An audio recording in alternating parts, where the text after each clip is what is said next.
Assalamualaikum dear students, welcome to Students Diary. This is Abdul Rahman. आज हम toxicological evidence के ऊपर बात करेंगे. इससे पहले हमने एविडेंस कलेक्शन, उसकी preservation, transport, chain of custody और एविडेंस को रिसीव कैसे करेंगे, कौन कौन से ऑर्गन्स लेंगे अगर डिसीज्ड है या अगर अलाइव पेशेंट है और सस्पेक्टेड पॉइजनिंग का केस है तो फिर कौन से सैंपल लेंगे, वो सारी चीज़ें हमने डिस्कस की थी. आज के लेक्चर में हम टॉक्सिकोलॉजिकल एविडेंस के एनालिसिस और उसकी इंटरप्रिटेशंस के ऊपर बात करेंगे. जब उसको आप इंटरप्रेट करेंगे तो किन किन चीज़ों का ख्याल रखना होगा. Advances of synthetic chemistry diversify the poison in modern era. As we all know, जैसे जैसे एडवांसमेंट होती जा रही है, सेमी सिंथेटिक और सिंथेटिक केमिकल्स जो है उसकी भरमार है, नए नए ड्रग्स और मेडिसिन आ रहे हैं मार्केट में. तो ऐसे में पॉइजन्स को जो है मजीद डिवर्सिफाई कर दिया गया है. अगर मैं आसान वर्ड्स में समझाना चाह सकूं तो ऐसे है कि जैसे इंसुलिन हमारे पास जो है वो बन के आ रही होती है बाय यूजिंग सर्टन बायोटेक्नोलॉजिकल जो टेक्निक्स है उसको यूटिलाइज करते हुए इंसुलिन बल्क में प्रोड्यूस होती है और टाइप 1 डायबिटीज में लगाई जाती है. लेकिन इंसुलिन की ओवरडोज के केसेस बहुत ज़्यादा रिपोर्ट होते हैं जो कि होमिसाइडल भी होते हैं और सुइसाइडल भी होते हैं. तो उसमें फिर नॉर्मल इंसुलिन लेवल से और पॉइजन्स को डिटेक्ट करना कदरे थोड़ा सा फिर मुश्किल जॉब हो जाती है. और इसके अलावा people take medication and chemical than ever before. आजकल जो लोग मेडिसिन वगैरह ले रहे हैं या केमिकल्स ले रहे हैं for treatment of different drugs, different diseases, तो वो आजकल बहुत ज़्यादा है बनिस्बत पुराने ज़माने में. combination of drugs and its side effect complicate poisoning detection. जब बहुत से ड्रग्स के कॉम्बिनेशंस में यूज़ किया जाता है तो उसमें किसी पॉइजन्स को डिटेक्ट करना भी ज़्यादा मुश्किल हो जाता है. Poison detection need collaborative approach among practitioner, pathologist, medical legal officer और forensic scientist. So ये एक ऐसा है कि पॉइजन की डिटेक्शन के लिए इन चारों का कोलेबरेटिव अप्रोच होना बहुत ज़रूरी है क्योंकि प्रैक्टिशनर मेडिसिन वगैरह पहले सजेस्ट करता होता है. सो दे नो कि already the patient are taking these medicine. Pathologist know the pathology in the organs या histochemistry या histopathology of the organs. Medical legal officers find out all the signs and symptoms at the postmortem if the deceased, और अगर live person है तो भी उसको physical appearance वगैरह देखी मेडिकल लीगल डिटेल्स ले लेता है. और forensic scientist at the end chemical analysis करता है, टॉक्सिकोलॉजिकल एनालिसिस करता है. सो इन सब का कोलेबरेटिव अप्रोच का होना बहुत ज़रूरी है. इसके अलावा अगर हम टॉक्सिकोलॉजिकल एविडेंस के लिए जो अप्रोच यूज़ करेंगे तो उसमें हम जो है सबसे पहले फोरेंसिक एस्पेक्ट को देखेंगे, उसके बाद हम उसके एनालिटिकल एस्पेक्ट को देखेंगे और थर्ड नंबर पे हम देखते हैं उसके रिजल्ट्स की इंटरप्रिटेशन की. सो सबसे पहले इसमें कौन सा जो मेन चीज़ है जो हमने देखनी होती है that is the toxicological evidence having forensic aspect. हमें फोरेंसिक एस्पेक्ट सबसे पहले उसको देखना होता है. सो मेडिसिन जो है आपको मैंने पहले भी कहा था कि in toxic dose act as a poison and poison in small dose act as a medicine. So ये हम पहले भी डिस्कस करते जा रहे हैं कि अगर मेडिसिन को हम एक टॉक्सिक लेवल तक ले जाएं तो वो डोज वो पॉइजन बन जाएगा. लेकिन पॉइजन को अगर हम बहुत ही स्मॉल क्वांटिटी में ले तो वो एज ए मेडिसिन का भी काम कर सकता है. फॉर एग्जांपल, अगर क्लोरल हाइड्रेट को हम 300 मिलीग्राम लेते हैं तो ये एज ए हेप्नोटिक काम करता है. लेकिन अगर उसी क्लोरल हाइड्रेट को हम 3 ग्राम लेते हैं तो it act as knockout drop, यानी पॉइजन के तौर पे यूज होता है and use for robbery, rape cases वगैरह. तो that is a simple example कि हम एक ही केमिकल्स को एज ए ड्रग भी यूज कर सकते हैं, लेकिन अगर जैसे जैसे इसकी क्वांटिटी बढ़ाएंगे तो वो एज ए पॉइजन के तौर पे यूज होगा. सिमिलरली बार्बिचुरेट्स जो है वो स्मॉल डोज में यूज होता है इंसोम्निया की ट्रीटमेंट के लिए, यानी जो पेशेंट जिनको नींद नहीं आती तो वो बार्बिचुरेट स्मॉल डोजेस में यूज करते हैं. लेकिन अगर सेम डोज आप एक नॉर्मल पर्सन को लगा दें तो वो कोमा में जा सकता है और इवन उस नॉर्मल पर्सन की उससे डेथ भी हो सकती है. अब proof of poison can be assisted by following factors. अब इन जो इतने डाइवर्सिफाई केमिकल्स हैं या ड्रग्स अवेलेबल हैं, लोग मॉडर्न ड्रग्स ले रहे हैं, मेडिसिन ले रहे हैं फॉर ट्रीटमेंट ऑफ डिजीज, इनमें पॉइजन्स की को साबित करना मुश्किल काम है, लिहाजा उसको ये फैक्टर जो है वो असिस्ट करेंगे। क्या क्या है ये? Sign and symptoms suggesting toxic exposure. So patient की जो साइन एंड सिम्टम्स है वो आपको बताएंगे कि पेशेंट का एक्सपोजर हुआ है पॉइजन्स को या नहीं। जैसे कि साइनाइड है तो उसमें चेरी रेड उसके वो होंगे, मेटालिक पॉइजनिंग के कुछ अपने साइन एंड सिम्टम्स होते हैं, इसी तरह कार्बन मोनोऑक्साइड के अपने होते हैं। So on the basis of that आपको एक डायरेक्शन मिल जाती है। फिर ऑटोप्सी फाइंडिंग है। ऑटोप्सी फाइंडिंग जो डॉक्टर पोस्टमार्टम वगैरह करता है, मेडिको लीगल ऑटोप्सी परफॉर्म करता है, सो वो डिफरेंट फाइंडिंग्स देखता है, ऑर्गन्स को देखता है, तो उसके अंदर नेल्स को देखता है वगैरह वगैरह, वो सारी ऑटोप्सी फाइंडिंग वो उसके ऊपर लिख देता है। एविडेंस ऑफ पैथोलॉजिकल लीजन्स, वो जो पैथोलॉजिकल जो कुछ हिस्टोपैथोलॉजिकल एविडेंस देखी जाती है या कोई माइक्रोबियोलॉजिकल इन्फेक्शंस वगैरह को देखा जाता है, वो भी आपको असिस्ट कर सकता है। Conclusive evidence is absorption of toxic substance in the tissue.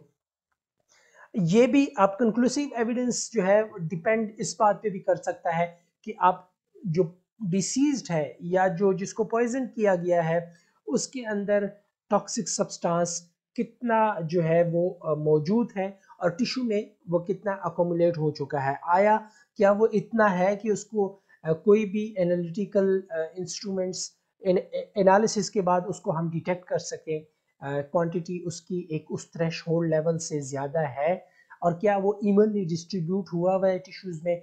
हो सकता है कि कुछ ऐसे टिश्यूज़ को ले लिया गया हो जिसमें वो अभी पॉइजन पहुंचा ही ना हो। सो डिफरेंट चीज़ें होती हैं, तो वो इन सारी चीज़ों को जब हम इकट्ठा करेंगे तो हम एक पॉइजन के को साबित करने के लिए वो हमें हेल्प करता है। दूसरे नंबर पे हमारे पास आ जाता है टॉक्सिकोलॉजिकल एविडेंस, एनालिटिकल एस्पेक्ट। अब हमने आ जाना है एनालिटिकल एस्पेक्ट के ऊपर, जब हम उसकी एनालिसिस करते हैं। Detection of poison in biological and या non biological material is in low concentration. Analysis में हम क्या करते हैं, खास करके जब हम पॉइजन डिटेक्शन करते हैं, ठीक है, क्योंकि कुछ लीथल पॉइजन्स होते हैं बहुत ज़्यादा, वो बहुत लो डोज में भी दे दें आर्सेनिक वगैरह तो वो अपना काम कर दिखाते हैं। सो उस केसेस में अगर बायोलॉजिकल मटेरियल है या नॉन बायोलॉजिकल मटेरियल है, जैसे उसके बंदे के क्लॉथ्स आ गए हैं या कोई जो उसने खाने पीने की चीज़ें यूज़ की है वो आपके पास आ गया है, तो वो उसके अंदर आपने पॉइजन को डिटेक्ट करना है, जो कि इंतहाई बहुत लो कंसंट्रेशन में हो सकता है उसमें। The proof to find absorbed toxic substance in tissue of visceral organs, blood and urine. फिर आपने प्रूफ करना है कोई ऐसे एविडेंस लेके आने कि आप जो टॉक्सिक सब्सटेंस जो है टिश्यू के अंदर मौजूद है या विजरल ऑर्गन में है या ब्लड में है या यूरिन में है, उसको आपने एनालाइज करना है और उसको उसमें से डिटेक्ट करना है। If specific substance suspected, direct analysis can be made. So एक अप्रोच तो ये हो सकती है कि अगर आपने ऊपर जो हमने मुख्तलिफ असिस्टिंग टूल्स है जैसे साइन एंड सिम्टम्स है, मेडिको लीगल ऑटोप्सी वगैरह है, उसके बेसिस पे अगर आप एक आपका ध्यान चला जाता है कि ये सारे symptoms for example cyanide poisoning के है, तो आप डायरेक्टली अपने सैंपल से साइनाइड पॉइजन के एनालिसिस के लिए मशीन पे रन कर सकते हो टाइम ज़ाया बचाने के लिए। तो ये एक तरीकाकार आप कर सकते हो जब आप 99% श्योर हो कि ये पॉइजन हो सकता है। Otherwise as a rule general systematic toxicological examination preferred even if particular poison is suspected. Otherwise rule ये कहता है कि आप सिस्टमैटिकली जाएंगे टॉक्सिकोलॉजिकल एग्जामिनेशन के लिए, बजाय इसके कि आप पर्टिकुलर पॉइजन जो सस्पेक्ट कर रहे हैं और उसके ऊपर आप सिर्फ एक ही एनालिसिस कर रहे हैं। नहीं, आपके पास जो सैंपल आते हैं ऑर्गन्स हो, चाहे ब्लड हो, यूरिन हो, हेयर्स हो, उसमें आपने उसके 4 हिस्से करने हैं। ऑर्गेनोफॉस्फेट पॉइजनिंग के लिए अलग सैंपल भिजवा देना है उसके सेक्शन में फॉर एग्जांपल, और मेटेलिक पॉइजनिंग के लिए अलग जो कि फ्लेम आयोनाइजेशन टेक्निक यूज़ करेगा। इसी तरह ड्रग ऑफ एब्यूज़ के लिए अगर आपको देखना है तो उसके लिए अपना सेक्शन होगा, उधर आपने एक सैंपल भिजवा दिया 5 ml या एक ऑर्गन का एक पार्ट भिजवा दिया। सिमिलरली कंट्रोल को भी साथ साथ आपने देखना है। तो सारी चीज़ें आपने सिस्टमेटिक वे में देखनी है। चलो ये नहीं मिला तो उस वाले में शायद कुछ मिल जाए। तो आपने सारा प्रोसीजर जो है वो कंप्लीट करना होता है। Poisoning as a possible cause of death facilitated by scene investigation। ठीक है, जब आपने ये मालूम करना है कि poisoning he possible cause of death है या होने के चांस हैं, तो उसके लिए आपको जो चीज़ें मजीद चाहिए होती है कि सीन इन्वेस्टिगेशन, जहाँ से आपको डेड बॉडी मिली है या जहाँ से आपको सीन रेजिड्यूज मिले हैं, जहाँ से आपको सस्पेक्टेड पॉइजन्स मिले हैं जो खाने में मिलाया गया हो, या फिर डॉक्टर की प्रिस्क्रिप्शंस हैं या मेडिकेशंस जो दी गई हैं पेशेंट को, वो आपको हेल्प कर सकती है। हिस्ट्री ऑफ केस आपको हेल्प कर सकता है कि पेशेंट है फॉर एग्जांपल वो इंसुलिन लगाता था टाइप 1 डायबिटीज का, हो सकता है कि इसके जो सिम्टम्स है वो सारे लो शुगर की है, हाइपोग्लाइसेमिक पेशेंट के हैं, इसका चांसेस है कि उसने इंसुलिन ओवरडोज हो गया हो या किसी ने जानबूझ के इंसुलिन ज्यादा कर दिया हो। सो हिस्ट्री आपको बहुत कुछ बता देती है। ऑटोप्सी फाइंडिंग अगेन, जो मेडिकल लीगल ऑफिसर जब पोस्टमार्टम या ऑटोप्सी परफॉर्म करता है वो आपको हेल्प करता है। और इसके अलावा ग्रॉस माइक्रोस्कोपिक फाइंडिंग्स जो है, जो हिस्टोपैथोलॉजिकल एनालिसिस की जाती है हार्ट वगैरह की, अगर ऑर्गन्स लिए जाते हैं आफ्टर पोस्टमार्टम, तो वो भी आपको काफ़ी हेल्प करती है। एडिशनल हिस्टोपैथोलॉजिकल और बायोकेमिकल टेस्ट या सीरोलॉजिकल टेस्ट जो है फोरेंसिक एग्जामिनेशन में बहुत ज़्यादा हेल्प कर सकते हैं। इसके अलावा पुट्रिफैक्शन एंड टॉक्सिकोलॉजिकल एनालिसिस। अब अगर आप टॉक्सिकोलॉजिकल एनालिसिस कर रहे हैं लेकिन आपके ऑर्गन्स पहुंचते पहुंचते पोट्रीफाई हो गए हैं, यानी वो गल सड़ गए हैं, रीजन क्या होगी? प्रिजर्वेटिव प्रॉपर नहीं डला या गलत प्रिजर्वेटिव डला है, बहुत ज्यादा अरसा पड़े रहे हैं, किसी खास टेम्परेचर पे नहीं रखा गया जो रिक्वायरमेंट है, तो उसकी वजह से पोट्रिफिकेशन हो सकती है। और उस पोट्रिफेक्शन की वजह से टॉक्सिकोलॉजिकल एनालिसिस में बहुत ज्यादा कॉम्प्लिकेशन आ सकती है। So it complicate toxicological analysis problem in the interpretation of the results। आप रिजल्ट को इंटरप्रेट करने में बहुत ज्यादा दुश्वारी होगी क्योंकि you will not be sure about your result, क्योंकि chemical changes in tissue toxic substance hard to identify। So जब chemical changes आ जाएंगी टिश्यू में तो डिफरेंट केमिकल्स और भी बन के आएंगे और कुछ केमिकल्स आपके पॉइजन, सस्पेक्टेड पॉइजन से मिलते जुलते भी होंगे। So it will be very difficult to identify the toxic substance from a potrified sample जो कि गल सड़ गया हो, जैसे कि पैराथायोन या आइकोनाइट है। पैराथायोन काइंड ऑफ ऑर्गेनोफॉस्फेट्स है। सो उस केस में फिर आप उसको उसकी सिमिलरिटी इतनी केमिकल चेंजेस के साथ होगी कि फिर आप आइडेंटिफाई करना आपके लिए मुश्किल हो जाता है। Putrefaction produce toxic substance from normal tissue interfere in results. So जो नॉर्मल टिश्यू है आपके, जो ऑर्गन्स आ रहे थे जो कि नॉर्मल थे, लेकिन जब उसके अंदर पोट्रिफिकेशन होगी तो वो क्या होगा कि वो आपके रिजल्ट में इंटरफेरेंस देगा, या आपको फॉल्स पॉजिटिव रिजल्ट देगा या आपको फॉल्स नेगेटिव रिजल्ट दे सकता है। Volatile substance lost due to putrefaction. अगर पेशेंट की डेथ हुई है किसी वोलेटाइल सब्सटेंस के लेने से, अल्कोहल वगैरह ले लिया या कुछ कैरोसिन वगैरह ले लिया लेट्स से, तो जब वो बॉडी पोट्रीफाई होगा तो जाहिर है वो वोलेटाइल सब्सटेंस जो है वो एवापोरेट होगा with the passage of time, फिर भी मसला होगा। इथाइल अल्कोहल में produce from normal tissue in advance putrefaction. जब पोट्रीफैक्शन जो है एडवांस लेवल पे होगी, टिश्यू ज़्यादा देर नॉर्मल टिश्यू पड़ा रहा है वो और परफॉर्म नहीं हुआ उसमें से टेस्ट, तो हो सकता है कि उसमें से इथाइल अल्कोहल प्रोड्यूस होगा जो बाद में आपको फॉल्स पॉजिटिव रिजल्ट देगा। आप रिजल्ट रिपोर्ट करोगे कि the patient was drunk, patient ने शायद हो सकता है अल्कोहल ओवरडोज ले लिया हो, हालांकि वो उसकी नॉर्मल टिश्यू से एडवांस पोट्रिफेक्शन की वजह से बन के आया होगा, तो आप फॉल्स पॉजिटिव रिजल्ट जो है वो रिपोर्ट कर देंगे, जो कि इंतहाई गलत बात है। थर्ड नंबर पे आपने टॉक्सिकोलॉजिकल एविडेंस की इंटरप्रिटेशन करनी है। फर्स्ट हमने फोरेंसिक एस्पेक्ट पढ़ा उसका, फिर हमने टॉक्सिकोलॉजिकल एनालिसिस की बात की, और अब हम एविडेंस की इंटरप्रिटेशन की बात करेंगे। टॉक्सिकोलॉजिकल एविडेंस की इंटरप्रिटेशन में हमने किन चीज़ों का ख्याल रखना है। Apart from detection, concentration of poison required in some cases. क्यों? अगर कोई यूनिक पॉइजन है जो कि बॉडी में मौजूद नहीं है, उसकी नॉर्मली बॉडी में वो चीज़ मौजूद नहीं है, तो उस केस में तो आप सिर्फ डिटेक्शन पे कह सकते हैं कि ये बहुत लीथल टॉक्सिन है जो कि बॉडी से मिला है, जो कि नॉर्मली ह्यूमन बॉडी में मौजूद नहीं होता।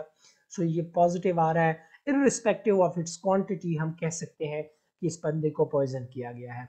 लेकिन कुछ ऐसे हैं जिसमें हमें कंसंट्रेशन को मालूम करना ज़रूरी है कि कॉज ऑफ डेथ मालूम करने के लिए कि आया वो ओवरडोज लेवल पे है भी या नहीं। जैसे हमने बारबिचुरेट्स की बात की है, ठीक है। सिमिलरली एक अल्कोहल डिटेक्शन आ गई है।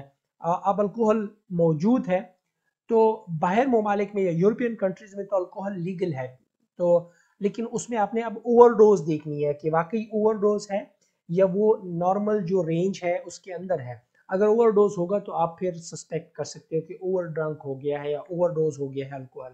अदरवाइज आप ये नहीं कहोगे कि अल्कोहल की ओवरडोज की वजह से डेथ होगी अगर वो नॉर्मल रेंज में आ रहा है, ठीक है।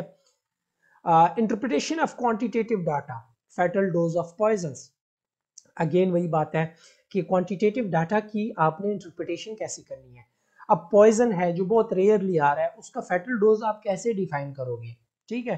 फर्स्ट टाइम आपके पास आया है या वो पॉइजन्स की जाहिर है उसकी इतनी नॉर्मल पॉपुलेशन पे तो स्टडी नहीं हुई होती, जैसे हम नॉर्मल हार्मोन्स वगैरह या एंजाइम्स की नॉर्मल पॉपुलेशन में डिटेक्शन करके एक नॉर्मल रेफरेंस रेंज सेट कर लेते हैं। इस केस में तो ऐसा नहीं होता, ये तो बहुत रेयरली रिपोर्ट हो रहे हैं। तो आप उसके लिए फैटल डोज सेलेक्ट कैसे करोगे, ये एक चैलेंज है।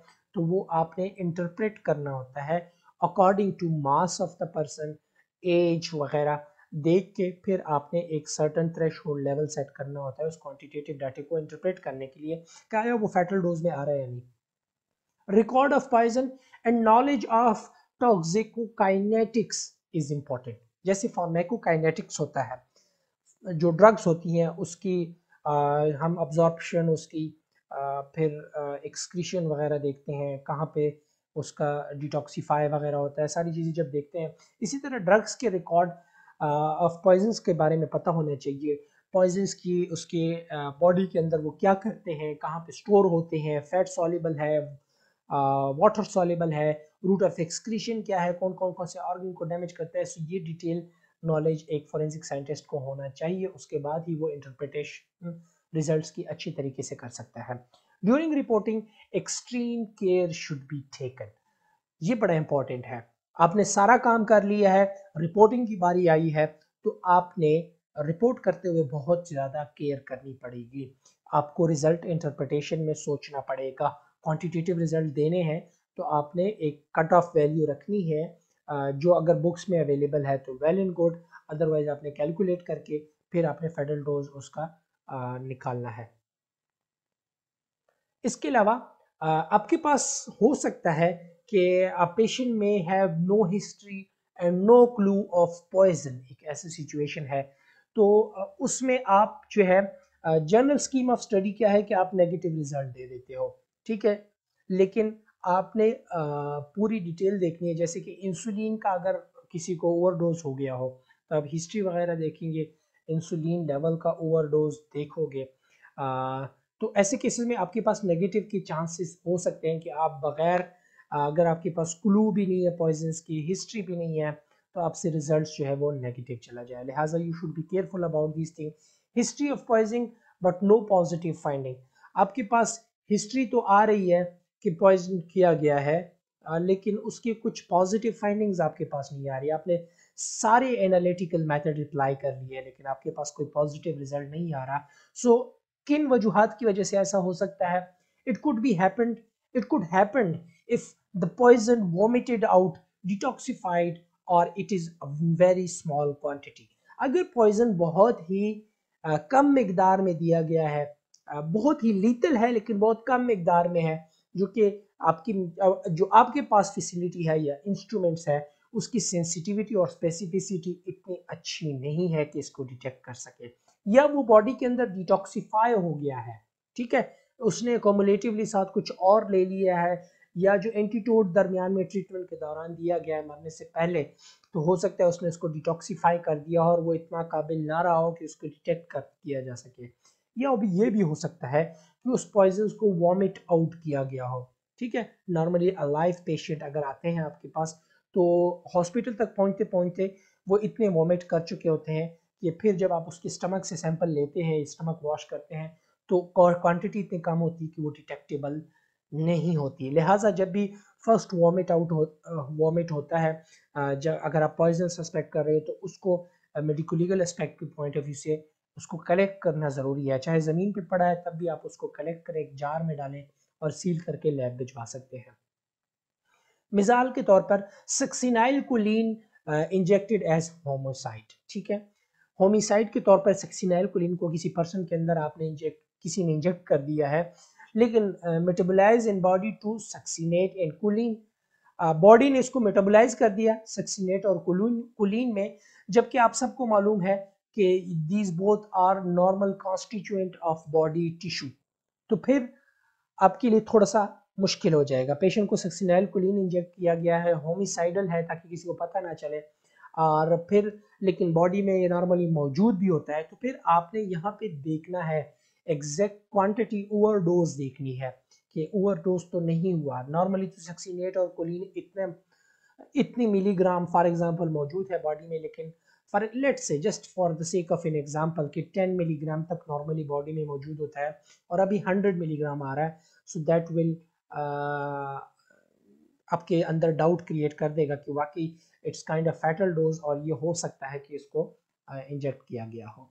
सिमिलर केस इंसुलिन का भी हो सकता है कि इंसुलिन किसी को नॉर्मल 10 यूनिट दिया जाता है और 100 यूनिट दिया गया है और ब्लड में मौजूद है, so that is an indication कि इसको ओवरडोज किया गया है।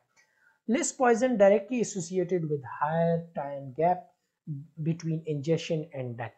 सेकेंड रीजन ये हो सकती है कि आपके पास फॉर एग्जांपल हिस्ट्री तो है लेकिन पॉजिटिव नहीं आ रहा। ठीक है, किसी ने देख लिया है कि बंदे ने खुद ही सुसाइड के तौर पर ये मेडिसिन खाई है, लेकिन उसका टेस्ट पॉजिटिव आपके पास नहीं आ रहा, क्योंकि फोरेंसिक में तो आप लोगों की बातों पे नहीं जाएंगे, आप अपने कान जो है वो बंद रखेंगे और अपनी आंखें जो है वो खुली रखेंगे। सो इस केस में फिर आप क्या करोगे, आप जाओगे उसके तौर पे देखोगे कि एग्जैक्ट रिजल्ट्स आपके पास कोई आ रहा है या नहीं आ रहा।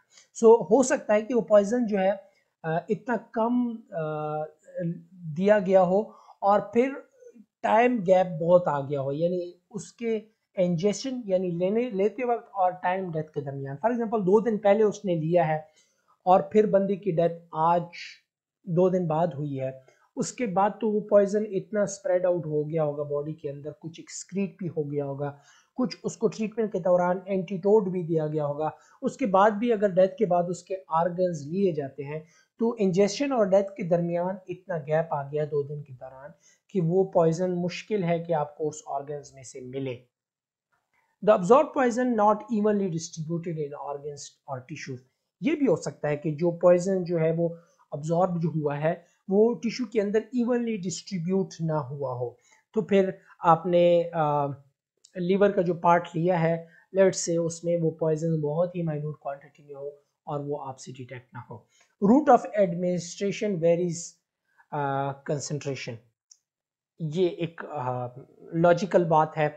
अगर आप ओरली किसी को पॉइजन देते हैं तो उसकी कंसंट्रेशन लिवर में ज़्यादा होगी विद इन 1 आवर बनिस्बत जब किसी आपको इंट्रावीनस आप किसी को पॉइजन देते हैं, क्योंकि जो हम खाते हैं तो वो थ्रू इंटेस्टाइन से होता हुआ फर्स्ट लिवर तक जाता है एंड देन वो ट्रांसर्कुलेट होता है, जबकि आईवी जब देते हैं वो डायरेक्ट ब्लड के अंदर जाता है। Too little specimen hard to detect, ये हो सकता है कि लेट्स से, इसीलिए तो रिकमेंडेड है, अगर आपने गौर किया हो कि जब हम देखते हैं कि जब स्मॉल किड्स में या इन्फेंट्स में हम अगर वो उनकी सस्पेक्टेड पॉइजनिंग से डेथ हुई है, पोस्टमार्टम के बाद जो इंटेस्टाइन वगैरह लेते हैं तो फुल इंटेस्टाइन लेते हैं बजाय इसके कुछ पार्ट लें, क्योंकि वो ऑलरेडी इतना छोटा होता है। हम चाहते हैं कि मैक्सिमम कोई चीज़ उसमें हो तो हमें मिल सके, डिटेक्ट कर सके। So too little specimen, for example अगर 500 ग्राम कम से कम आपको लिवर लेना है, अगर आपने 100 ग्राम ले लिया है तो उसमें से अगर आप 0.01 मिलीग्राम डिटेक्ट करना चाहे तो हो सकता है आपकी मशीन उसको डिटेक्ट ना कर सके।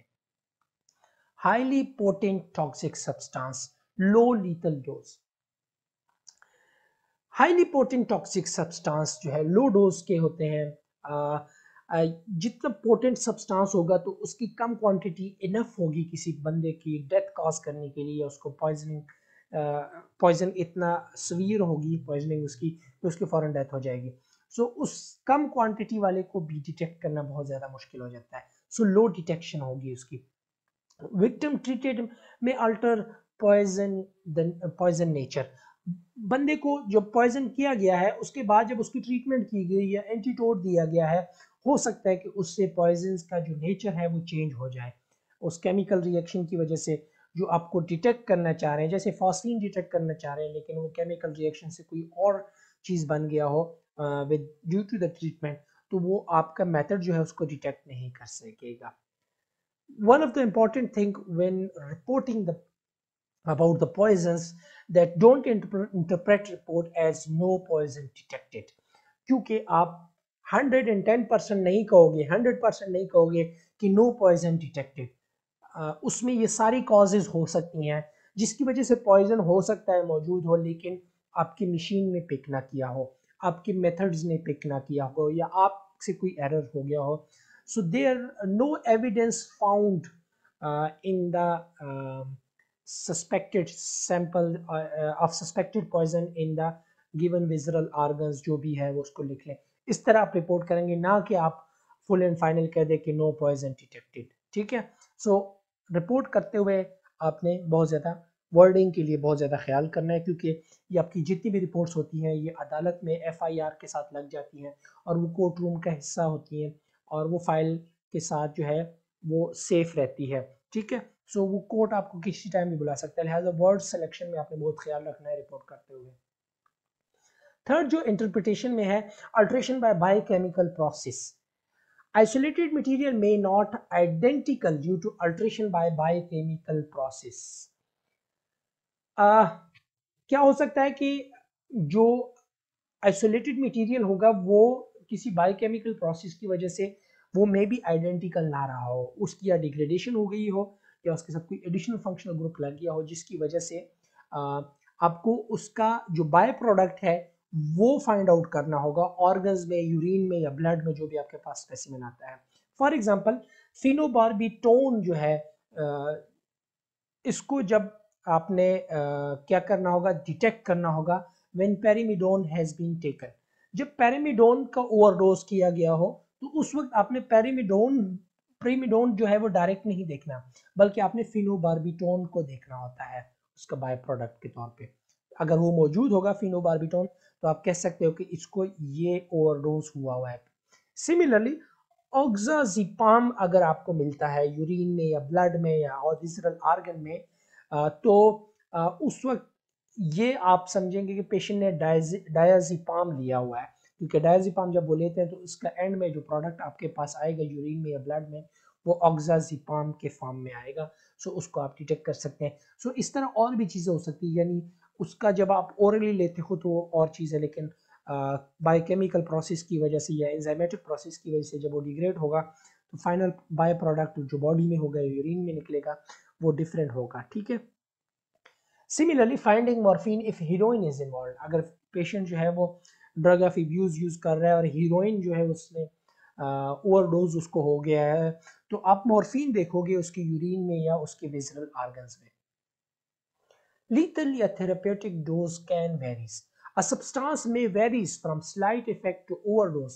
Lethal dose can't be fixed. ठीक है। एक जो है लीथल डोज और थेरेप्यूटिक डोज में वेरिएशन हो सकती है। एक तो ये मैटर कर सकता है, पर्सन टू पर्सन वेरी कर सकता है। For one person it could B therapeutic dose but for another it could result in a lethal dose. ठीक है। वो बॉडी मास पे भी डिपेंड कर सकता है। एक पर्सन यूज टू है, जैसे इंसोमिया के केस में बार्बिचुरेट्स वगैरह हमने देखे हैं। ठीक है। तो उसमें उस बंदे के लिए हो सकता है कि वो थेरेप्यूटिक हो लेकिन नॉर्मल पर्सन के लिए वो लीथल हो सकता है। ये किन वजह से हो सकता है, जैसे मैंने पहले कहा, happen due to personal variation, जैसे एज हो गया, सेक्स हो गया, वेट हो गया। तो उस केसेस में आपके पास ये वेरिएशन आ सकती है।